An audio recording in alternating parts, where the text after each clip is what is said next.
Hello viewers, notebook IAS के daily current spotlight programme में अभी की खबर है। भारत का पहला सौर मिशन आदित्य L1। चलिए जानते हैं कि यह चर्चा में क्यों है। इसरो द्वारा भारत का पहला सौर आधारित मिशन जो पूर्णतः सूर्य के अध्ययन हेतु समर्पित होगा। इसे पृथ्वी और सूर्य के बीच L1 बिंदु के चारों ओर एक प्रभाव मंडल कक्षा में स्थापित किया जाएगा, जहां यह सौर वातावरण, सौर चुंबकीय तूफान और आसपास के पर्यावरण पर इसके प्रभाव का अध्ययन करेगा। जान लेते हैं आदित्य L1 मिशन के बारे में। प्रक्षेपण यान आदित्य L1 को 7 पेलोड उपकरणों के साथ ध्रुवीय उपग्रह प्रक्षेपण यान यानी कि polar satellite launch vehicle PSLV का उपयोग करके लॉन्च किया जाएगा। 7 पेलोडों के अंतर्गत वेल्क सौर परावैंगनी इमेजिंग टेलीस्कोप यानी कि SUIT, solar low energy x-ray spectrometer यानी कि SoLEXS, Aditya solar wind particle experiment यानी कि SPEX, high energy L1 orbiting x-ray spectrometer यानी कि HAL1OS, आदित्य के लिए प्लाज्मा विश्लेषक पैकेज यानी कि पापा, उन्नत 3 अच्छी उच्च रिजोल्यूशन डिजिटल मैग्नोमीटर इसके अंतर्गत शामिल होंगे।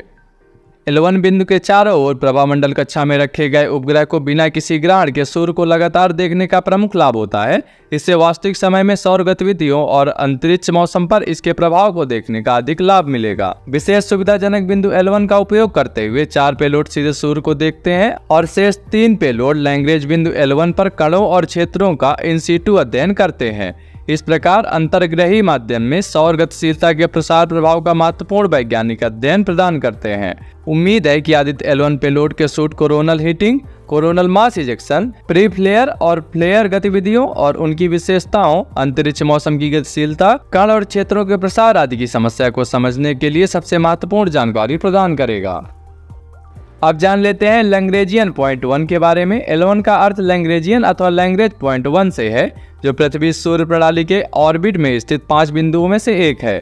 लैग्रेंज पॉइंट्स का आशय अंतरिक्ष में स्थित उन बिंदुओं से होता है जहां 2 अंतरिक्ष निकायों जैसे सूर्य और पृथ्वी के गुरुत्वाकर्षण बल के कारण आकर्षण एवं प्रतिकर्षण का क्षेत्र उत्पन्न होता है। इन बिंदुओं का उपयोग प्रायः अंतरिक्ष यान द्वारा अपनी स्थिति बरकरार रखने के लिए आवश्यक ईंधन की खपत को कम करने हेतु किया जा सकता है।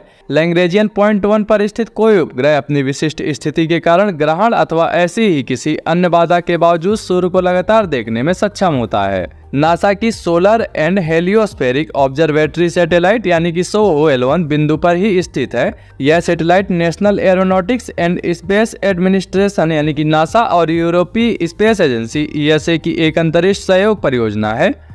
अब नजर डाल लेते हैं आदित्य L1 मिशन के प्रमुख विज्ञान उद्देश्यों पर। सौर ऊपरी वायुमंडलीय यानी कि क्रोमोस्फीयर और कोरोना गतिशीलता का अध्ययन, क्रोमोस्फेरिक और कोरोनल हीटिंग का अध्ययन, आंशिक रूप से आयनित प्लाज्मा की भौतिक, कोरोनल द्रव्यमान इंजेक्शन की शुरुआत और फ्लेयर्स, सूर्य के कण गतिशीलता के अध्ययन के लिए डेटा प्रदान करने वाले इन सीटू कण और प्लाज्मा वातावरण का निरीक्षण, सौर कोरोना का भौतिकी और इसका तापन तंत्र, कोरोनल और कोरोनल लूप प्लाज्मा का निदान, तापमान, वेग और घनत्व, CMI का विकास, गतिशीलता और उत्पत्ति, कई परतों जैसे कि क्रोमोस्फीयर, बेस और विस्तारित कोरोना पर होने वाली प्रक्रियाओं के अनुक्रम की पहचान करना, जो अंततः सौर विस्फोट की घटनाओं की ओर ले जाती हैं। सौर कोरोना में चुंबकीय क्षेत्र टोपोलॉजी और चुंबकीय क्षेत्र माप, अंतरिक्ष मौसम के लिए ड्राइवर यानी कि सौर हवा की उत्पत्ति, संरचना और गतिशीलता।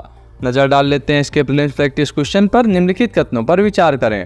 पहला है सौर परावैंगनी इमेजिंग टेलीस्कोप यानी कि स्वीट, दूसरा है solar low energy x-ray spectrometer यानी कि सोलेक्स, और तीसरा है Aditya solar wind particle experiment यानी कि SPEX। आपको बताना है उपरोक्त में से कौन सा ऐसे आदित्य L1 अंतरिक्ष यान से संबंधित हैं। केवल 1, केवल 2, सभी 3 या फिर इनमें से कोई नहीं।